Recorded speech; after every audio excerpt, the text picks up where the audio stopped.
at the end of August, I ended up in hospital very, very sick. And for 5 days, they didn't know what was wrong with me. I mean, everybody could speculate, but doctors don't. They never tell you what they are speculating. So for me, those 5 days felt like a lifetime of anxiety. I cannot even begin to sugarcoat it that I was very, very, very scared, not knowing what was wrong with me. And I am so, so thankful to God that it turned out not to be life-threatening, but as I was living it at that point, I really thought that what I had was a life-threatening situation. I woke up in the morning like any other normal day. I lingered in bed. But I must admit that the night before I went to bed, I felt like I had eaten something wrong, but I wasn't feeling that bad, so I didn't take anything for it. I just went to bed. And when I woke up in the morning, that feeling was there, but it wasn't as bad. And I thought, maybe I really did eat something wrong. And I lingered in bed, but eventually I could feel my stomach was like, no, I need to go to the toilet. And when I went, I had what felt like a running tummy. Yeah, I know I've said running tummy before, even to the doctors, and they were like, what do you mean by a running tummy? I had diarrhea. And when I got off the toilet, I could not believe what was in the toilet. It was full of blood. And when I say full of blood, I don't think you could even begin to understand what I mean by full of blood. It was full of blood. Normally when you go to the toilet, it has a certain amount of water in it. But now I think you understand when I say full of blood. It was so much more, but it was all blood. And I cannot even begin to express to you how frightening that felt. And when I looked at my face in the mirror, my lips were white. I had lost so much blood, and immediately, I will not kid you, my brain went to, I must have colon cancer or something like that. But again, as a normal human being, when you're facing something so frightening, my mind immediately went into denial. Immediately I told myself, I'm not going to tell anybody. And I said, let me go to the kitchen and make myself something to eat, because I'm anemic. I knew that I was going to need iron. And before I take iron, obviously I need to eat something. So I went to the kitchen, put on the kettle, and then I felt so lightheaded. And as I started to walk towards the chair, I now know that I never made it to the chair because I blacked out. I fainted, I passed out, and when I woke up, when I came to, I realized I was on the floor because I could see the TV was on, and the TV was was above me. I was like, what am I doing on the floor? Then I remembered what happened. So as lightheaded as I was, I kept on saying, God help me, God help me. I got onto the chair, and then I passed out again. And then when I came to, I realized this is really serious. And at that point, my phone, I had left it in the bathroom. So now I'm getting up to go to the bathroom, and again I'm dying to go to the bathroom again. And when I got up, I could feel that I was wet all the way up the back. I turned to look at the chair, and it was full of blood. And that's when I knew that this is really, really bad. So as fast as I could, because I couldn't run, I was so lightheaded, I made my way to the bathroom. And at that point, I was dying to go again. I was going to have another episode of another running tummy. And again, I got off the toilet, and it was full of blood. And I knew, okay, now I really need to call 911. But as it is, normally when I face such situations, the first person I call is my sister. So I reached for my phone and I called my sister to tell her what was happening, and I was going to call 911. And she said it's so incredible that I'm round the corner from you. Today I drove to work. So she came and she picked me up and went to the ER. When you go to the emergency room, as it is,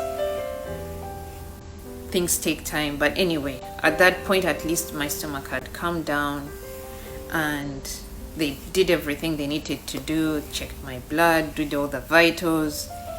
Eventually, they admitted me into the hospital, and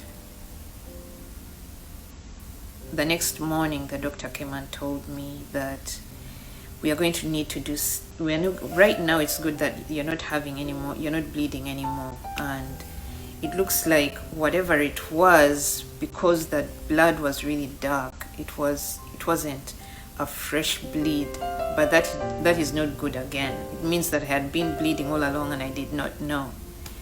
So they told me that they would do a test, a colonoscopy, but they couldn't do it until Monday. This was Friday.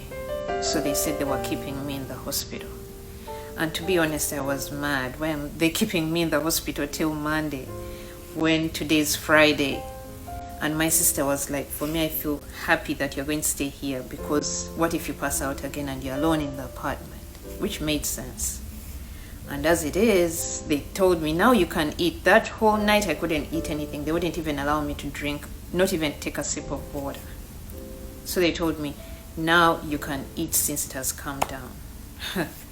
The moment I finished eating breakfast, the moment I put down the fork, it happened again twice. And at that point, I couldn't even stand to brush my teeth. So to cut the long story short, eventually they found out that it was diverticulitis, and I was very, very relieved that it wasn't life-threatening. And I know that I'm going to have to talk about that again eventually. This is not what this video is about. This video is about the time, that space in time between facing that life-threatening situation and being diagnosed and the treatment that came with it. That day when I woke up and I had the second episode, when I was in the hospital and it happened again, they decided to go and take me for a CAT scan. And I remember when I was in that machine, sorry, there's a part of me that's going to start crying, but anyway, when I was in that CAT scan, I just realized how quickly life can go from 100 to 0. And how much we take it for granted. And I remember saying to myself, Lord, if I come out of this, I promise to do better. I promise to live my life better. I promise to give back. I promise to be so thankful for life. And I wanted to let you all know that we cannot afford to take life for granted. That whole being sick put me down for more than a month. I never shared with my sisters after I came out of hospital. The pain that your body goes through when you lose so much blood. Oh my gosh. Even the thought of it just... My whole body was in pain for weeks. I would wake up and feel like I was somebody that had the flu. If you've ever had the flu, or if you've ever seen anybody who has the flu, your body aches. My body was aching. I didn't have iron because I'm very anemic, and I had to go for iron IVs. And when I was in the hospital, I had to get a potassium IV, and the pain of those IVs, even as an adult, I really was ready to cry boo-hoo-hoo. They were so painful. But in the whole process of getting better, I refused to feel sorry for myself, because my situation was curable, and my situation was, like I said, was not life-threatening. And I know that there are plenty of people that go through go through way, way worse. And if it's making me so tearful, I cannot imagine what they have to put up with. So I just wanted to express my sincere thank you for every single one of you that prayed for me when I was going through that period of anxiety. The amount of people that came to see me in the hospital. I remember when I was having the potassium IV, like I said, it is so painful. I cannot even describe to you how painful that IV is. And I was going to get 2 units. I had to get 2 units of blood, 2 units of potassium. And iron, I was supposed to get 5. But iron, I ended up getting 3. Thank goodness. I think I started eating right. And I ended up just needing 3 units of iron. But the potassium, as I started the potassium, some friends came to see me. And I was so thankful that they came at that time. And I don't know whether they had other things to do. But what I appreciated from them so much is they stayed through. As soon as the first one got finished, I thought they were going to get up and go. They stayed until I finished the second one. And it was so helpful because it helped me stay distracted from the pain. My entire treatment was painful, and getting back to health has been painful. They told me the most important thing I need is exercise. I remember when I couldn't even do 3,000 steps. Then I got to 3,000 steps. Now I'm doing more than 8,000. I couldn't even do more than 2 floors. Now I'm doing 13.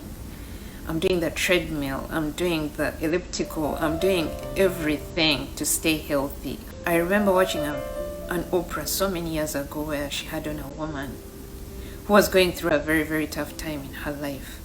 And she was feeling so aggravated and frustrated. And it was a show about what are you thankful for. And she said she couldn't see anything to be thankful for. And Oprah told her, what about your breath? And that for me, as somebody who went through this, I really realize how much we take it for granted. Even if you have nothing to be thankful for, if you feel that life has hit you so hard, if you feel like you're struggling, start with your breath. When you wake up every morning and you're alive, because we are never promised that we're going to wake up any more than we are promised the next moment. My situation is a clear example of we are never promised the next moment. So if you have nothing to be thankful for, then start with your breath. Life is such an incredible gift and blessing, and we really need to live it to the full. So this is my video of expressing my sincere gratitude. Thank you.